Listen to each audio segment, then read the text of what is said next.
ఒక ఊరిలో ఓ రైతు ఉండేవాడు. అతనికి ముగ్గురు కొడుకులు ఉండేవారు. వారు ఎటువంటి పని చేసేవారు కాదు. ఆ రైతే రోజూ పొలంలో కష్టపడుతూ పనిచేసేవాడు. కొన్ని రోజులకి రైతు ఆరోగ్యం సరిగ్గా లేక మంచాన పడతాడు. అప్పుడు తన ముగ్గురి కొడుకులను పిలిచి, నేను పొలంలో బంగారపు మూటను దాచిపెట్టాను. మీరు నేను చనిపోయిన తర్వాత ఆ మూటను తవ్వి తీసుకోండి అని చెప్పి చనిపోతాడు. మరుసటి రోజు నుంచి ఆ ముగ్గురు కొడుకులు పొలం మొత్తం తవ్వడం మొదలు పెడతారు. అలా కొన్ని రోజులు గడిచాక ఆ పొలం మొత్తం తవ్వినా వారికి ఎటువంటి మూట దొరకదు. అలసిపోయి అక్కడే కూర్చుండిపోతారు.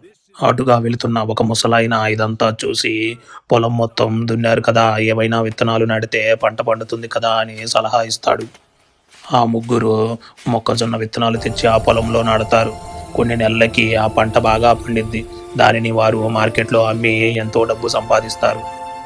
అప్పుడు ఆ ముగ్గురికి అర్థమవుతుంది, తన తండ్రి ఎటువంటి బంగారపు మూటను పొలంలో దాచిపెట్టలేదని, కష్టపడి పనిచేస్తేనే డబ్బులు సంపాదించగలుగుతారు అని అర్థమవుతుంది. ఈ కథలో నీతి ఏమిటంటే, కష్టపడితేనే ఫలితం దక్కుతుంది.